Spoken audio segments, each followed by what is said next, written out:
تو مولانا قاسم صاحب کے ذریعے سے 1864 میں دیوبند کی بنیاد پڑی۔ سر سید احمد خان بھی اللہ اس کی بخشش فرمائے، وہ بھی مسلمانوں کے ہمدرد تھے، وہ بھی چاہتے تھے مسلمان عزت پائیں، لیکن ان کی سوچ یہ تھی کہ یہ دنیاوی تعلیم حاصل کریں تو اس سے یہ آگے نکلیں گے۔ تو اس سوچ پر انہوں نے 1875 میں علی گڑھ میں اسکول کی بنیاد رکھی۔ یہ دونوں حضرات مولانا مملوک علی کے شاگرد ہیں دلی میں۔ 1880 میں مولانا الیاس صاحب پیدا ہوئے۔ ان کے والد مولانا اسماعیل صاحب رحمۃ اللہ علیہ یہ صدیقی خاندان سے تھے، ان کی والدہ بھی صدیقی خاندان سے ہیں۔ یہ مظفر نگر کے تھے، والدہ کاندلہ کی تھی، یہ دوسری شادی سے تھے۔ نظام الدین میں ایک مغلوں کی عمارت بنی ہوئی ہے، 64 کھمبا اس کو کہتے ہیں، 64 کھمبا۔ اس کا جو گیٹ ہے یہ جیسے ہمارا گیٹ چھتا ہوا ہے، آگے چھت ہے، ایسے وہ چھتا ہوا گیٹ ہے، اس کے اوپر ایک پرانی برادری سی تھی، اس میں وہ رہا کرتے تھے مولانا اسماعیل صاحب، مولانا الیاس صاحب کے والد۔ وہاں سے ہجرت کر کے آئے اور اس پرانی مسجد کو انہوں نے آباد کیا۔ یہاں وہ کیسے پہنچے؟ یہ 1876 کی بات ہے، تقریباً 76 کی۔ یہاں وہ کیسے پہنچے اس کا کچھ پتہ نہیں، کیسے آئے، کس جذبے کے تحت آئے، کون لے کر آیا تھا، اللہ کا غیبی نظام۔ چونکہ یہ جگہ غیر آباد تھی، یہاں مرزا الہی بخش تھا، اس کی یہ جاگیر تھی۔ مرزا الہی بخش یہ بہادر شاہ ظفر کا سمد ہی تھا، یعنی بہادر شاہ ظفر کے بیٹے سے اس کی بیٹی کی شادی ہوئی تھی، اور مرزا الہی بخش بھی انگریزوں سے مل گیا تھا، اور وہ بھی جنگ آزادی کے ختم کرانے والوں میں ایک کردار تھا، اور غداری کا اس نے بھی بڑا صلہ پایا تھا۔ یہ مسجد مرزا الہی بخش نے بنوائی تھی، چھوٹی سی، ابھی تک وہ مسجد باقی ہے۔ تو ایک دفعہ مولانا اسماعیل صاحب یہ باہر نکلے ڈھونڈنے کے کوئی آدمی ملیں تو ان کو مسجد میں لاؤں، کہ ویران جگہ تھی۔ تو کچھ لوگ جا رہے تھے دلی، یہ میوات سے پہلا تعارف ہونے لگا۔ تو ان سے پوچھا بھئی آپ لوگ کہاں جا رہے ہو؟ کہ جی دلی جا رہے ہیں مزدوری کرنا۔ تو انہوں نے کہا اگر میں مزدوری دے دوں تو میرے ساتھ چلو گے؟ کہاں تمہارے ساتھ چلو؟ ایک دن کی مزدوری 2 آنے تھی، 2 آنے۔ تو وہ 5-6 آدمیوں کو لے کر مسجد میں آ گئے اور ان کو وضو سکھایا، طہارت، نماز سکھا کر سارا دن اپنے ساتھ رکھا۔ پھر تعارف پہ پتہ چلا کہ یہ میواتی ہیں۔ میواتی کون ہیں؟ اس کے بارے میں مورخین کی رائے یہ ہے کہ یہ جو ہندوستان کی قدیم قومیں ہیں ان میں سے ہیں میواتی۔ ایک تو ہے نا آریہ نسل جو وسط ایشیا سے آئے اور انہوں نے پورے ہندوستانی خطے پر قبضہ کیا۔ آریہ نسل کے لوگ راجپوت اور جاٹ یہ کہلائے، اور ان کی اور کئی قسمیں بنی۔ جو لوگ یہاں قدیم آباد تھے ان میں سے ایک قوم میو بھی ہے، یہ ہندوستان کی قدیم آباد قوم ہے، اور یہ بہت مار دھاڑ والے اور بہت زیادہ لڑائی مار کٹائی والے، لوٹ مار ان کا پیشہ تھا، کوئی مہذب زندگی ان کی نہیں تھی۔ مولانا محمد اسماعیل صاحب رحمۃ اللہ علیہ نے سب سے پہلے ان کو اپنا گرویدہ بنایا۔ تو انہوں نے جا کر واپس کہا کہ آج تو بڑے آسان کام ملے، صرف اٹک بیٹھک تھی، نماز اور منہ ہاتھ دھونا تھا اور دعانے مل گئے۔ بڑے سارے وہ حیران ہو گیا، بڑا اچھا کام ملا بھائی، کوئی مسئلہ ہی کوئی نہیں، نہ کوئی پتھر توڑے نہ کوئی وزن اٹھایا، اور کام ہمارا بڑا چوکھا چوکھا ہو گیا۔ یہ ابتدا ہے۔ مولانا الیاس صاحب رحمۃ اللہ علیہ، یہ مولانا اسماعیل صاحب کا جو دوسرا نکاح ہے یہ 1868 میں ہوا، دوسرا نکاح۔ تو مولانا الیاس صاحب رحمۃ اللہ علیہ سے پہلے مولانا یحییٰ صاحب پیدا ہوئے اور پہلی بیوی سے مولانا محمد صاحب تھے، اور 1880 کے آس پاس میں مولانا الیاس صاحب پیدا ہوئے، اور 1898 میں مولانا اسماعیل صاحب کا انتقال ہو گیا، تو ان کی جگہ ان کے بڑے بیٹے مولانا محمد صاحب یہاں بیٹھے۔ 1918 میں ان کا بھی انتقال ہو گیا۔ مولانا الیاس صاحب رحمۃ اللہ علیہ کی 1912 میں شادی ہوئی۔ 1915 میں پہلا حج کیا اپنے شیخ مولانا خلیل احمد صاحب، گنگوہ میں تعلیم حاصل کی۔ 1906 میں مولانا گنگوہی کا انتقال ہوا ہے، تو ان کے ہاں سے پھر یہ دارالعلوم دیوبند میں آ گئے، وہاں تعلیم مکمل فرمائی، اور 1912 میں ان کی شادی ہوئی۔ 1915 میں پہلا حج مولانا خلیل احمد صاحب کے ساتھ تشریف لے گا۔ اس وقت یہ سہارنپور میں پڑھاتے تھے، اپنے شیخ کے ساتھ پڑھاتے تھے۔ مولانا خلیل احمد صاحب رحمۃ اللہ علیہ وہیں رہ گئے، ہجرت کر کے گئے تھے، وہ واپس نہیں آئے، باقی حضرات واپس آئے نہیں، اس وقت نہیں، ساتھ ہی واپس آئے، بعد میں گئے۔ تو 1918 میں مولانا محمد صاحب کا انتقال ہوا، تو مولانا الیاس صاحب رحمۃ اللہ علیہ وہاں تشریف لائے، جنازے میں شرکت فرمائی۔ تو مقامی لوگوں نے، میواتیوں نے کہا کہ اب یہ جگہ خالی ہے تو اس کو آپ آباد کریں۔ تو مولانا نے فرمایا کہ میں اپنے شیخ سے پوچھوں، تو پھر وہ تشریف لائے سہارنپور، اور مولانا خلیل احمد صاحب سے درخواست کی کہ اس طرح لوگ چاہتے ہیں، میں کیا کروں؟ تو انہوں نے یہ فرمایا تم 1 سال کی چھٹی لے کے چلے جاؤ، اگر تمہارا دل لگے تو وہاں رہ جانا، نہ لگے تو پھر واپس آ جانا، مدرسہ سے تمہارا رابطہ نہ ختم ہو، چھٹی لے لو۔ وہ چھٹی کی جو درخواست لکھی تھی نا، وہ پرانے سہارنپور کے مدرسہ میں ابھی بھی محفوظ پڑی ہوئی۔ 1918 میں مولانا الیاس صاحب تشریف لائے نظام الدین، ابھی تبلیغ نام کی کوئی شے ان کے ذہن پر کوئی نہیں۔ 1918 میں شدھی کی تحریک چل پڑی۔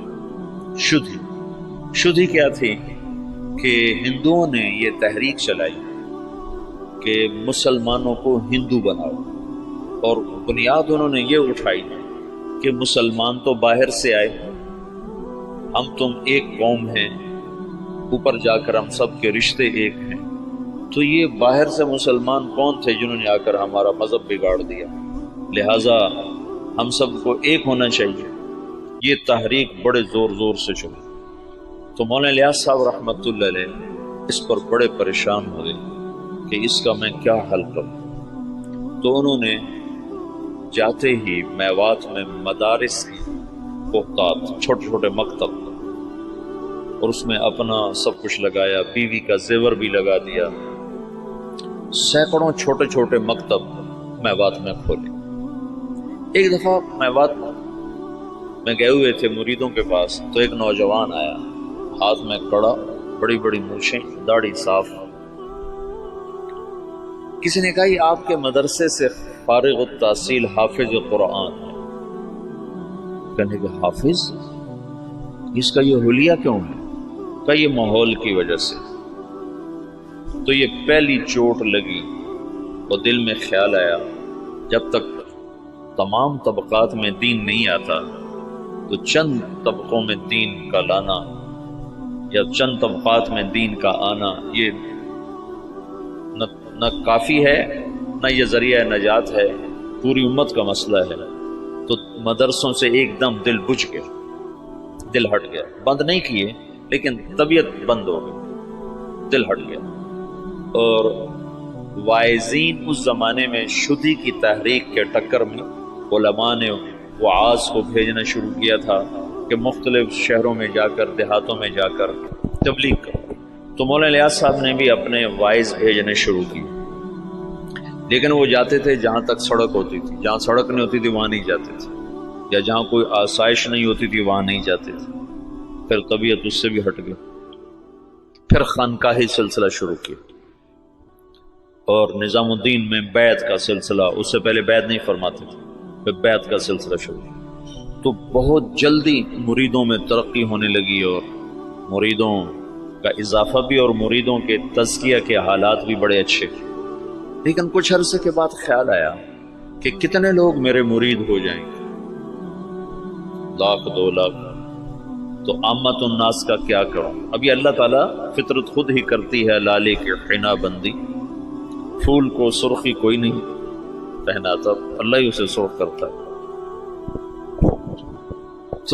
تو طبیعت ہٹتی گئی، مدرسوں سے ہٹ گئی، خانقاہ سے ہٹ گئی کہ خانقاہ بھی ایک جزئی کام ہے، مدرسہ بھی ایک جزئی کام ہے، اور واعظ تقریر بھی ایک، پیسے دو تو جاتے ہیں، پیسے نہ دو تو جاتے نہیں۔ تو بے قراری بڑھتی گئی اور کوئی حل نظر نہیں آیا۔ تو 1926 میں، اس سے قبل مولانا خلیل صاحب وہ ہجرت کر کے اور تشریف لے گئے،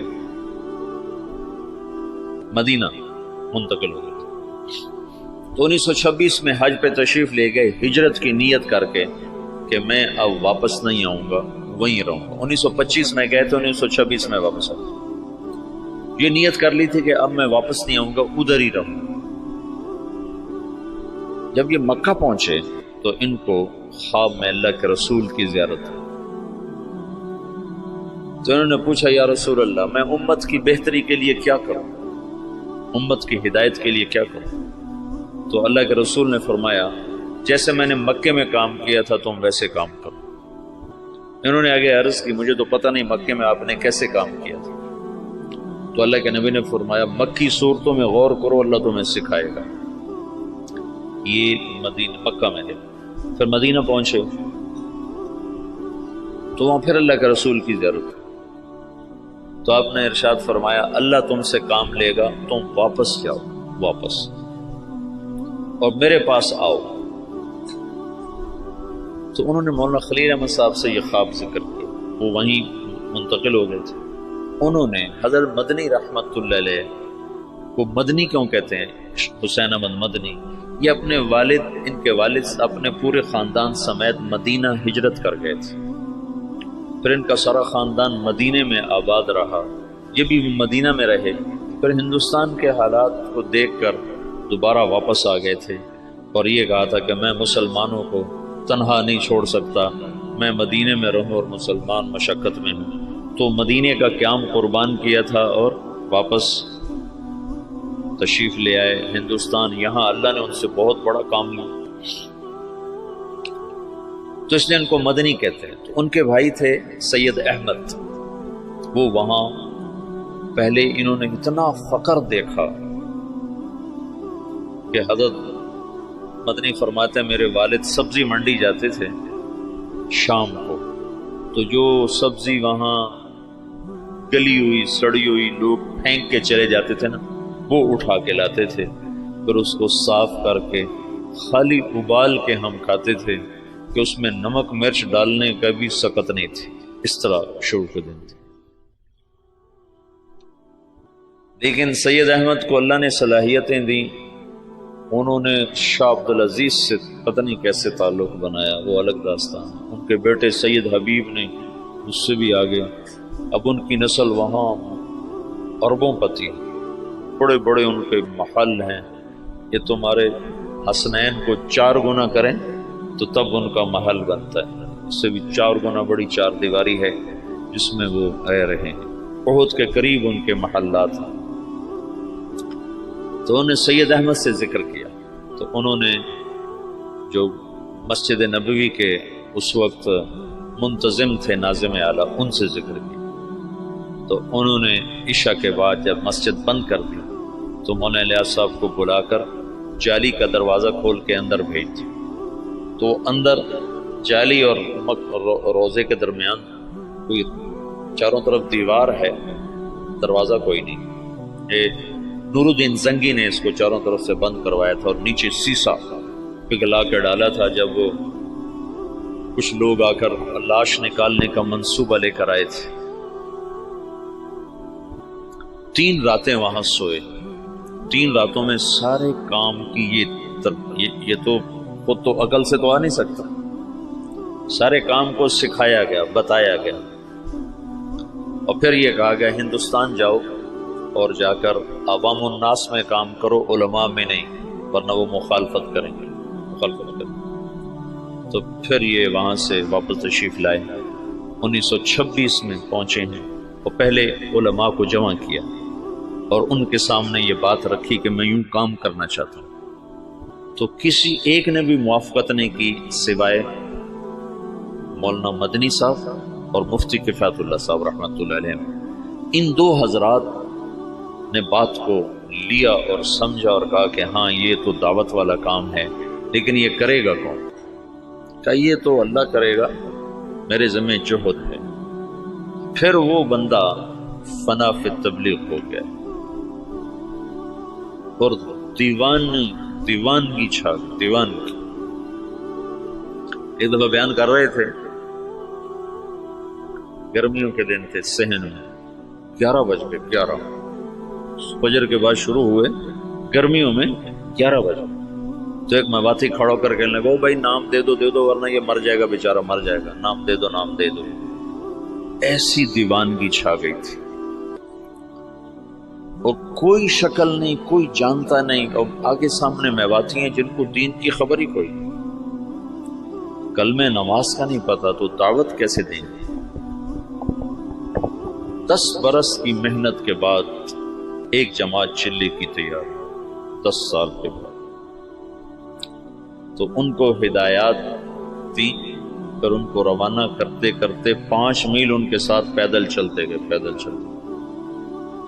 مولانا سعید خان صاحب سے یہ بات میں نے بہت دفعہ سنی، جب ان کو رخصت کرنے لگے تو کہنے لگے کہاں جا رہے ہو؟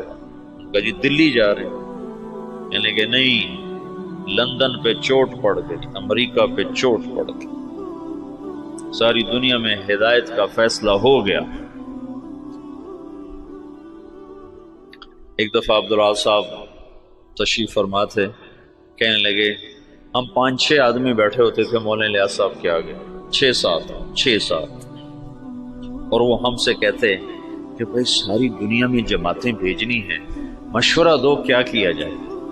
تو ہمیں خیال آتا کہ مولانا صاحب بیچارے کتنے پاگل دیوانے ہیں اور شیخ چلی کی باتیں کرتے ہیں کہ ہم 6-7 آدمی بیٹھے ہیں اور ہمیں کہہ رہے ہیں کہ ساری دنیا میں جماعتیں بھیجنی، مجھے مشورہ دو ہمیں کیا کرنا چاہیے۔ یعنی اللہ تعالیٰ نے اپنی قدرت سے ظاہر کر کے دکھا دیا کہ کیسے سارے عالم میں ہم خود پھر رہے ہیں، ساری دنیا سے جماعتیں ہمارے پاس آ رہی ہیں، ہم سے ساری دنیا میں لوگ جا رہے ہیں۔ تو 1926 سے لے کر 1944 نوح میوات میں پہلی بستی ہے جہاں پہلا اجتماع ہوا۔ اس وقت اجتماع نہیں کہتے تھے، جلسہ کہتے تھے، جلسہ، پہلا جلسہ۔ اور سگا بیٹا محمد یوسف اکلوتا سخت مخالف، وہ کہیں یہ کیا پاگلوں کا کام شروع کر۔ ان کا ذہن ذوق سارا تعلیمی تصنیفی۔ 21 سال کی عمر میں طحاوی کی شرح لکھی، جو حدیث کی مشکل ترین کتاب ہے طحاوی، اس کی شرح 21 برس کی عمر میں لکھی۔ اور حیات الصحابہ جیسی کتاب تو ساری دنیا کے علماء تسلیم کر گئے کہ سیرت میں یہ وہ شخص بدیع تھا، بدیع سیرت میں، کہ سیرت کے عنوان پر آج تک کسی نے ایسی کتاب نہیں لکھی۔ سیرت کا عنوان ہوتا تھا زید بن ثابت، نیچے اس کی سیرت اور حالات، عمر بن خطاب، نیچے ان کی سیرت، حالات، واقعات اور ان کے فضائل اور مناقب۔ یہی 14 صدی میں تمام مصنفین کا طرز رہا ہے۔ یہ پہلا شخص ہے جس نے اسلوب جدید دیا، بدیع اسلوب، آج تک کوئی یہ اسلوب لے نہ سکا۔ حیات الصحابہ ہے سیرت، لیکن حیات الصحابہ، کیف کانت صلاتهم، کیف کان علمهم، کیف کان جہادهم، اس کے نیچے کئی صحابہ کے واقعات۔ یہ ایک کو عنوان بنا کے نہیں، عنوان صفت کا اور نیچے واقعات مختلف شخصیات کے۔ یہ پہلی دفعہ ہوا تصنیف و تالیف کی تاریخ میں۔ اس کتاب نے اتنی قبولیت حاصل کی کہ دنیا کے ہر بڑے مکتبے میں حیات الصحابہ پڑھی ہوتی۔ تو ان کا تو ذہن تھا سارا تعلیمی اور تصنیفی، کہیں یہ میرے ابا کو ہو کیا گیا، ان کو اللہ کی طرف سے الہام ہو چکا تھا تو باپ بیٹے میں ٹکراؤ ہے. مولانا انعام صاحب رحمۃ اللہ علیہ، مولانا احتشام صاحب رحمۃ اللہ علیہ، یہ حضرت مولانا الیاس صاحب کے ساتھ مولانا الیاس صاحب رحمۃ اللہ، اب مولانا سعید احمد خان صاحب، یہ ساتھی ہم نوا، اور بیٹا محمد یوسف سخت مخالف.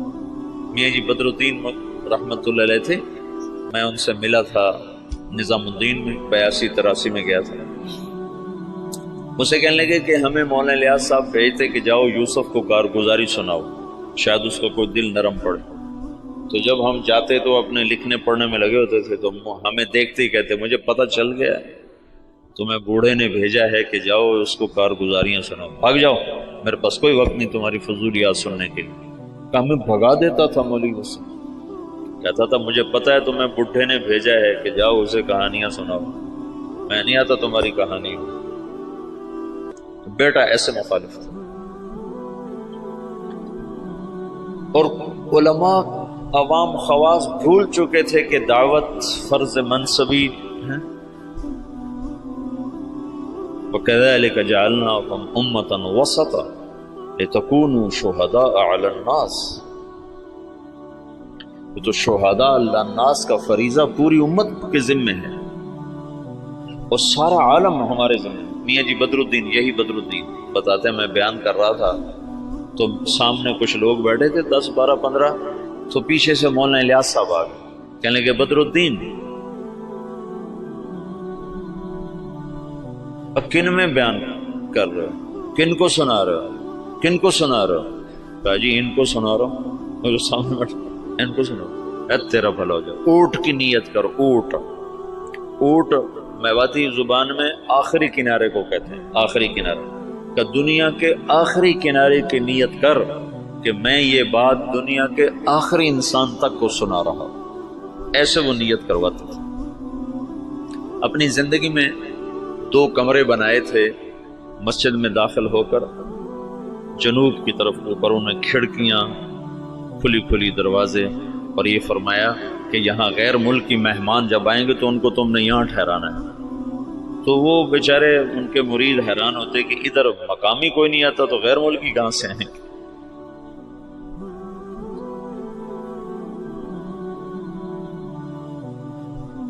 میاں جی دین محمد تھے جو حضرت مولانا الیاس صاحب کے ابتدائی خدام میں تھے، اور جو جماعت مولانا الیاس صاحب نے حضرت تھانوی کے خانقاہ تھانہ بھون بھیجی تھی، اس میں وہ اس جماعت میں ان کی تشکیل تھی.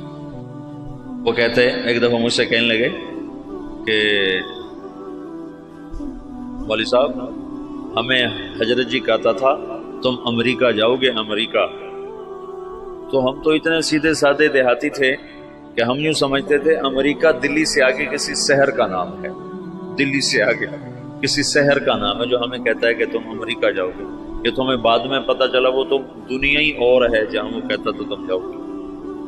تو جہاز کچھ نہ کچھ اس زمانے میں چل گئے تھے، تو کبھی اوپر سے کوئی جہاز گزرتا تو اس کو میواتی میں کہتے تھے اڑن کھٹولا.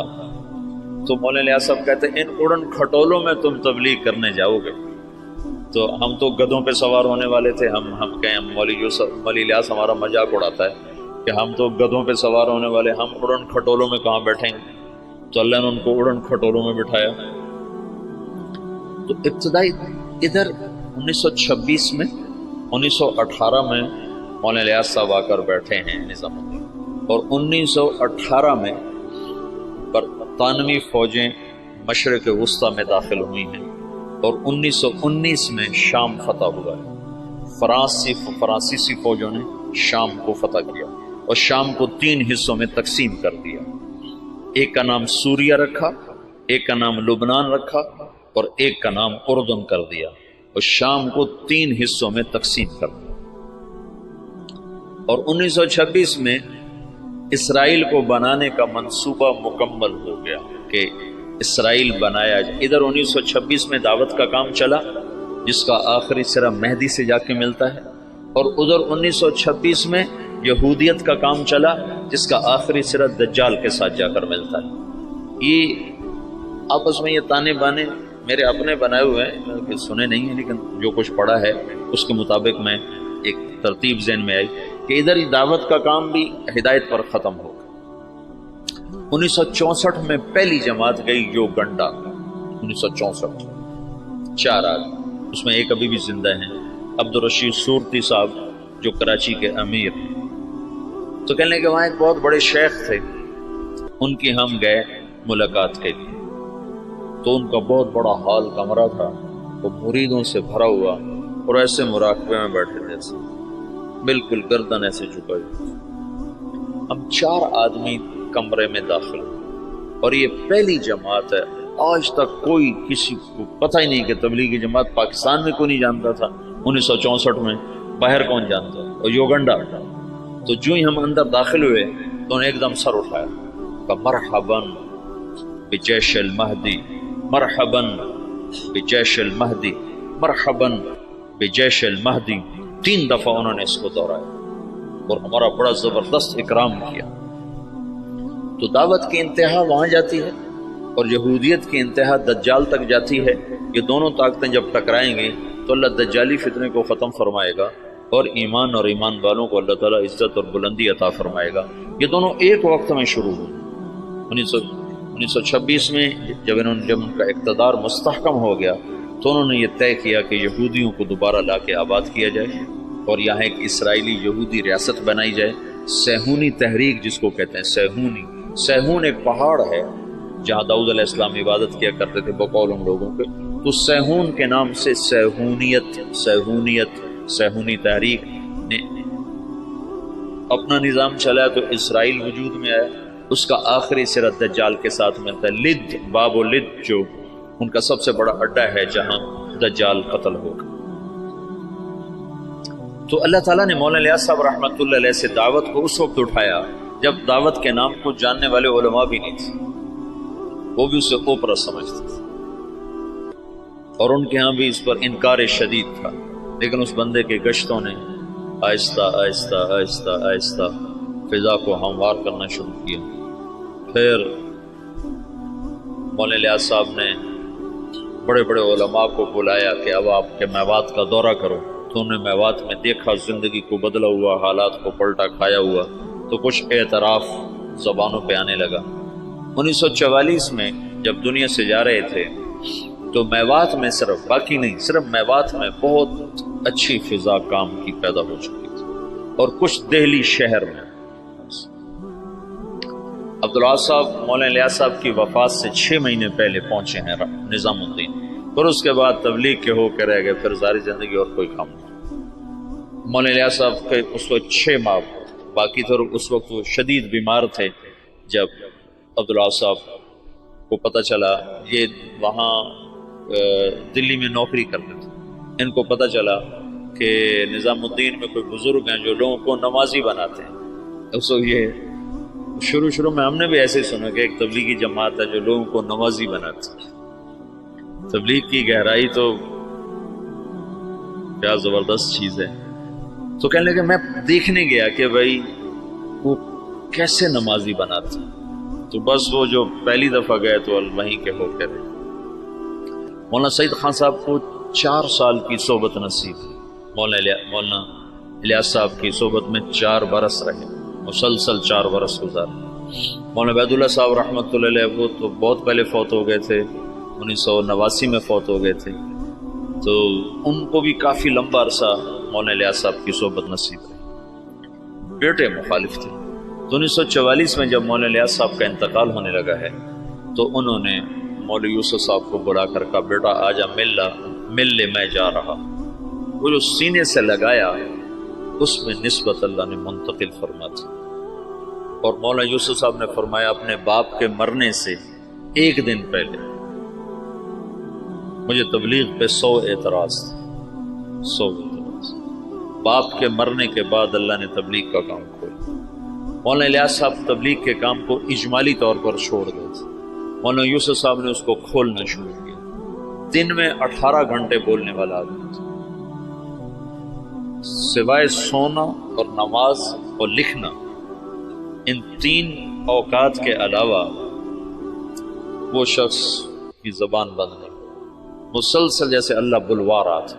بھرپور جوانی میں چلے گئے، 48 برس کی عمر میں انتقال فرمایا۔ 27 سال کی عمر میں امیر بنے، بالکل نوجوان بلکہ بچے. اور مولانا سعید خان صاحب رحمۃ اللہ علیہ فرمانے لگے مولوی یوسف ہمارے ساتھ اٹھتا بیٹھتا کھیلتا تھا، لیکن جب وہ امیر بنا تو آہستہ آہستہ اس کا روب ہمارے اوپر چھاتا چلا اور اپنی جہد اور قربانی سے ان کی ہیبت ہمارے دلوں پہ قائم ہو گئی. ایک دفعہ 3 گھنٹے بیان فرمائے اس حال میں کہ یہاں ایک پھوڑا تھا جس سے خون مسلسل رس رہا تھا. تو ایک آدمی پاس بیٹھا ہوا تھا، وہ یہاں رکھتا تھا کپڑا، جب وہ خون سے تر ہو جاتا تو وہ ہٹا لیتا، دوسرا رکھتا تھا، پھر وہ خون سے تر ہو جاتا وہ ہٹا لیتا، پھر وہ تیسرا رکھتا تھا، اور وہ مسلسل بیان فرماتے. باپ والی کیفیت منتقل ہوئی کہ مولانا الیاس صاحب کے یہاں پھوڑا نکل آیا، اس کو کٹ دینا تھا. کٹ دینے میں تکلیف ہونی تھی، تو مشورہ کر رہے تھے کہ اس کو کریں کیسے. تو مولانا الیاس صاحب کو پتہ چلا تو انہوں نے فرمایا ایسا کرو، کچھ میواتی میرے آگے بٹھا دو، پھر جو مرضی مجھ سے کر لیں. تو انہوں نے کچھ میواتی آگے بٹھائے، مولانا الیاس صاحب نے بیان کرنا شروع کر دیا اور ہاتھ یوں کر دیا.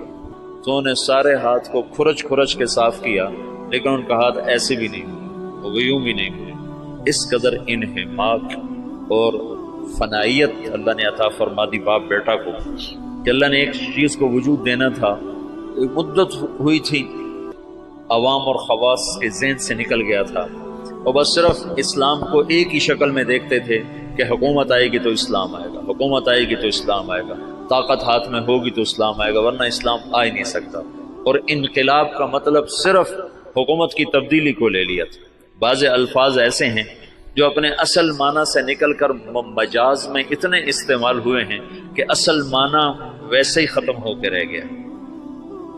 ان میں سے ایک انقلاب بھی ہے. انقلاب تو قلب سے ہے، قلب پر الف نون لگ کر باب انفعال بنا ہے. انقلاب پلٹ جانا، دل کا پلٹ جانا. جب قلب سے ہے تو ادھر زیادہ جوڑ ہونا چاہیے، لیکن پھر کثرت استعمال ہوا انقلاب کا حکومت کے بدلنے پر.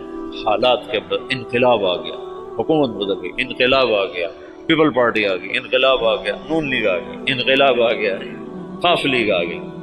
تو انقلاب جیسے برباد، وہ تو برباد ہو گیا. برباد، برباد کا کیا مطلب؟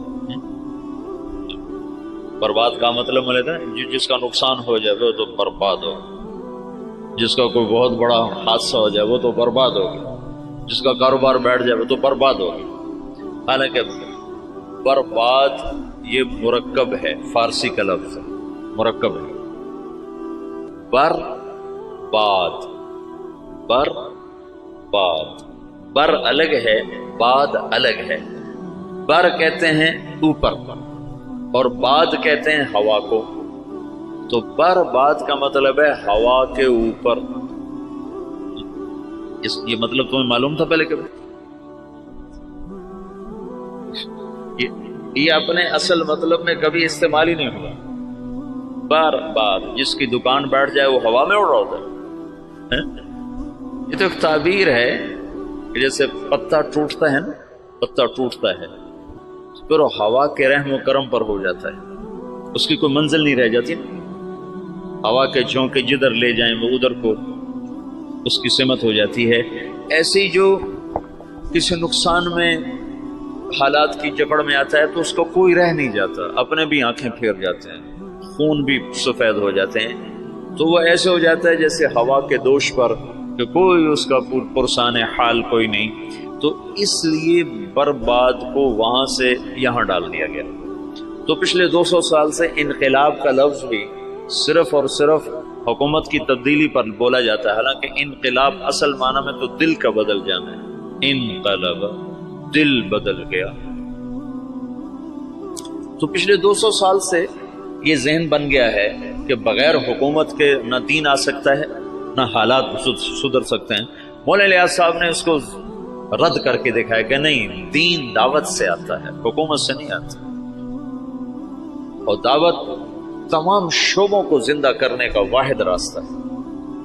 نبی جب آتا ہے تو سامنے کتنے شعبے ہیں جو بگڑے ہوئے ہوتے ہیں، وہ صرف دعوت کو زندہ کرتا ہے، شعبے خود زندہ ہو جاتے ہیں. جیسے صحت کو زندہ کر دیا جائے تو جسم کے سارے شعبے خود زندہ ہو جاتے ہیں.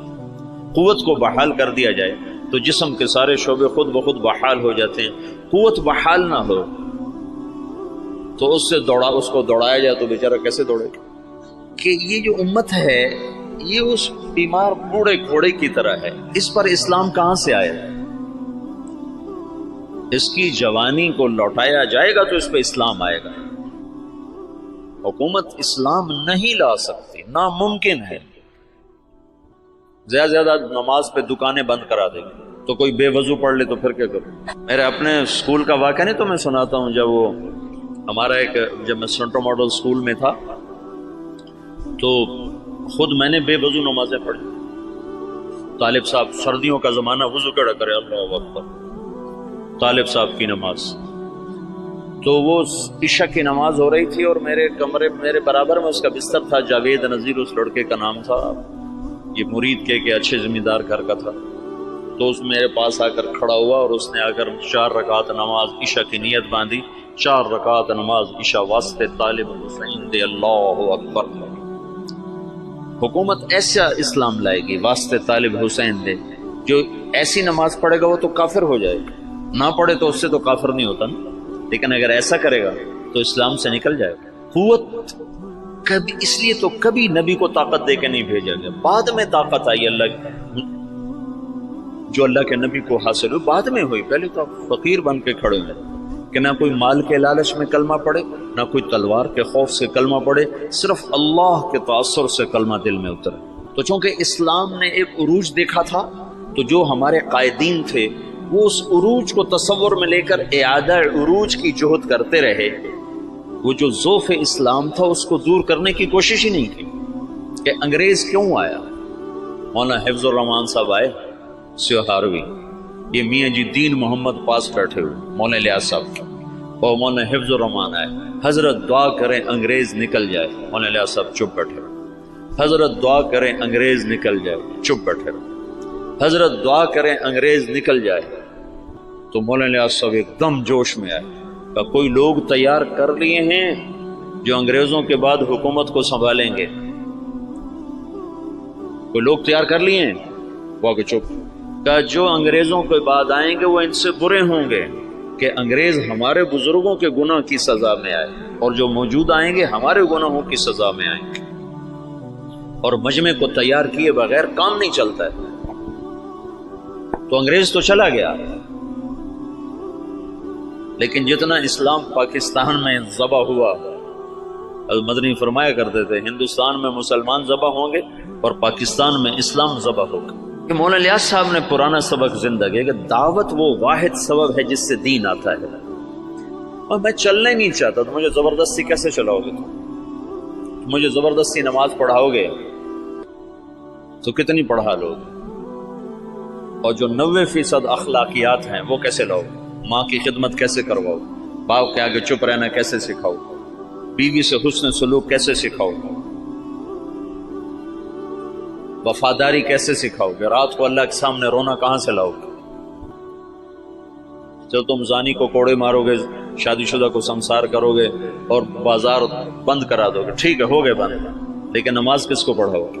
مجھے مدینہ میں ایک نوجوان ملا، دیرہ غازی خان کا، کہنے لگا 10 سال سے مدینے میں بغیر وضو کے نماز پڑھی، 10 سال۔ کہیے تو میں نے تمہاری کیسٹیں سنی تو مجھے ہدایت ملی ہے، تو میری بخشش ہو جائے گی؟ میری بخشش ہو جائے گی؟ تو 10 سال مدینے میں بغیر وضو کے نماز پڑھی۔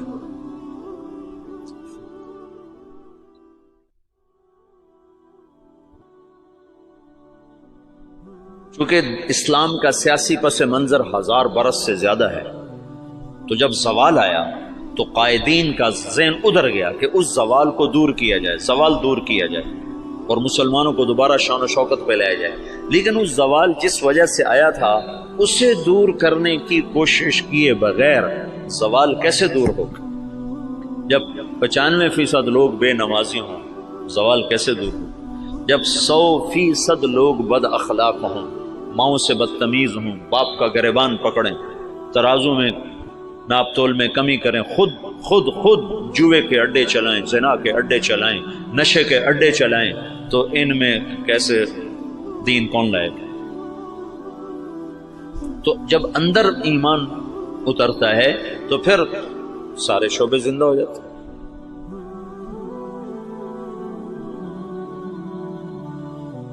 مولانا الیاس صاحب کے ذریعے سے پرانا سبق زندہ ہوا کہ دعوت وہ سبب ہے جس کے ذریعے سے اللہ نے ہر دور کے باطل کو توڑا، ہر دور کے باطل کو توڑا۔ تو 1926 میں یہ کام شروع ہوا، شخصیات کے جانے سے کوئی فرق نہیں پڑا ہے، اور اب عجب العجائب ہے کہ 15 برس ہو چکے ہیں، امیر کوئی نہیں، ایک شورا ہے اور کام اسی طرح چل رہا ہے۔ اور عجب العجائب ہے کہ گونگے بھی دین کے داعی بن کے چل رہے ہیں۔ ابھی 1 سال کی جماعت گونگوں کی یمن سے کام کر کے واپس آئی اور 7 مہینے کی دوبارہ ملائیشیا جانے کے لیے تیار کھڑی۔ یہ اسلامی تاریخ میں پہلی دفعہ ہو رہا ہے کہ گونگے دین کے داعی بن جائے، اور پہلی دفعہ جب سے سورج چمک رہا ہے کانگو کے جنگلوں میں جماعت پہنچی جہاں اتنے قد کے بونے رہتے ہیں، بونے اقزام،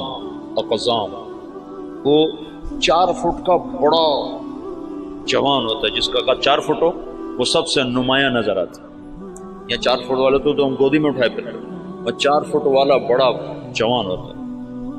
آم کا 3 فٹ 3.5 فٹ پونے 4 فٹ، اور 4 فٹ والا بڑا چوڑا ہو کے چلتا ہے، اور ننگے رہتے ہیں، مرد عورت کوئی کپڑا استعمال نہیں کرتا، اور کوئی باہر کی دنیا سے ان کا تعلق کوئی نہیں ہے۔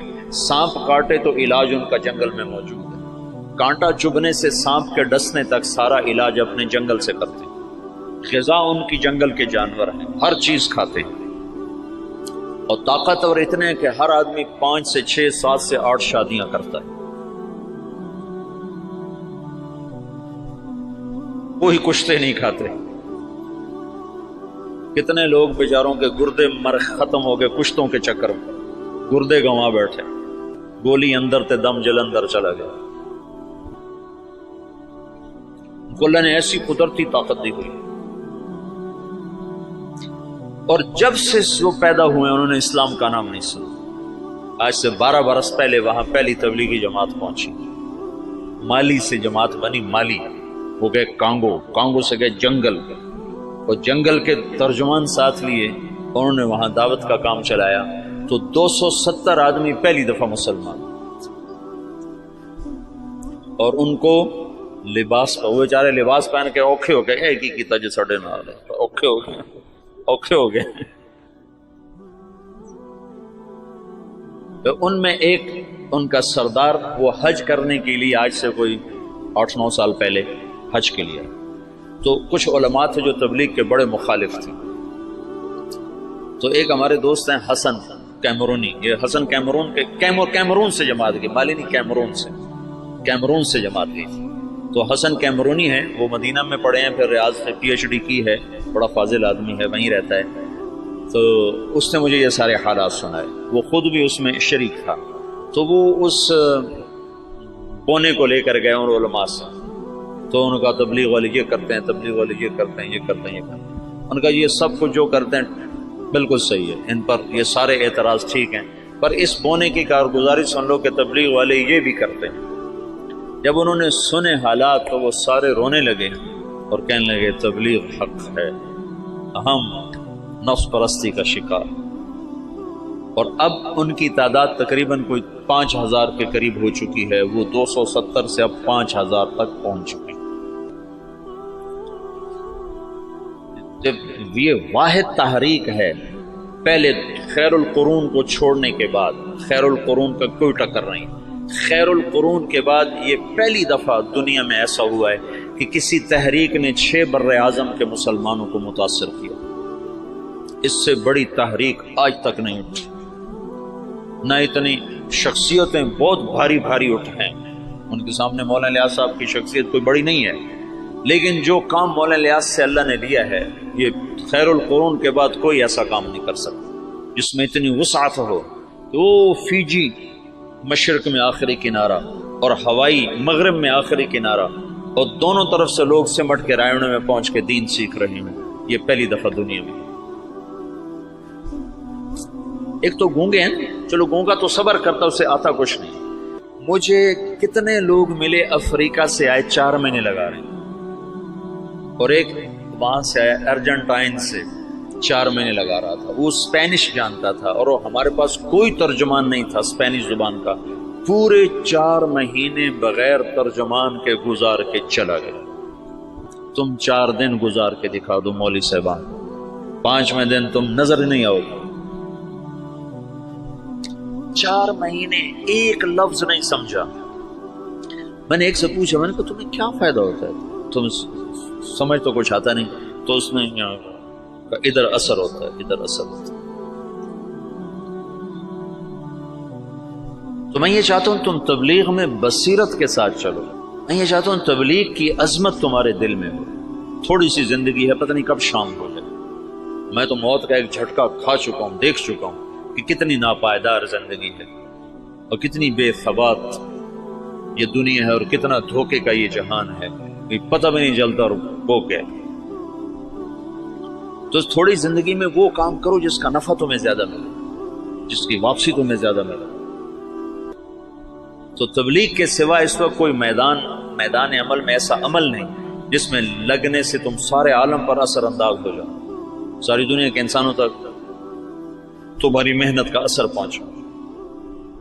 جبوتی جیسے غریب ملک میں آگے بھی اس سے بھی غریب علاقہ تھا تجرو، جہاں کشتی ڈوبی تھی، اس جنگل میں اجتماع ہوا، 3-4 ہزار کا مجمع جنگل میں جمع تھا۔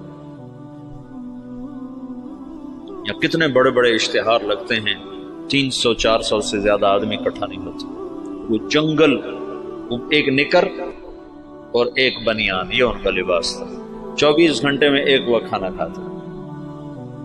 یہ جماعتیں جب جاتی ہیں نا تو ان کو دیکھ کے بڑے حیران، اچھا تم سارا دن کھاتے ہو، دن میں 3 دفعہ کھاتے ہو، 3 دفعہ کھاتے ہو۔ ان کو حیران ہو کر کہتے ہیں کتنا کھاتے ہو تم، بیمار نہیں ہوتے؟ بیمار تو ہوئے پڑے۔ غربت انتہا درجہ۔ میں ایسے ساحل سمندر پر تھا، میں ایسے گیا دیکھنے تو سب کے وہ اثر کے بعد چائے پی رہے ہیں، چائے تو دیکھا وہ کالا کاوا پانی والا بغیر دودھ کے، ٹوٹی ہوئی پیالیاں، ٹوٹی ہوئی پرچیں، یہ ان کی بڑی عیاشی تھی کہ وہ سمندر کے کنارے چائے پی رہے تھے۔ نکر بنیان یہ ان کا لباس۔ وہاں تبلیغ پہنچ گئی، کوئی جانتا نہیں محمد الیاس کون ہے، کوئی جانتا ہی نہیں محمد یوسف کون ہے، انعام الحسن کون ہے، عبد الوہاب کون ہے، محمد سعد کون ہے، لیکن تبلیغ وہ ایسے کر رہے ہیں کہ جیسے رائمنڈ میں ہو رہے، جیسے پاکستان میں ہو رہے۔ خود جبوتی والے ان کی زبان نہیں سمجھتے، وہ اور زبان، پہاڑ کی کوئی جنگلی زبان بولتے۔ وہ تبلیغ کے معجزات اب نظر آتے ہیں، نظر تبلیغ کی کرامت وہ نہیں جو چھپی ہوئی، نظر آتے ہیں۔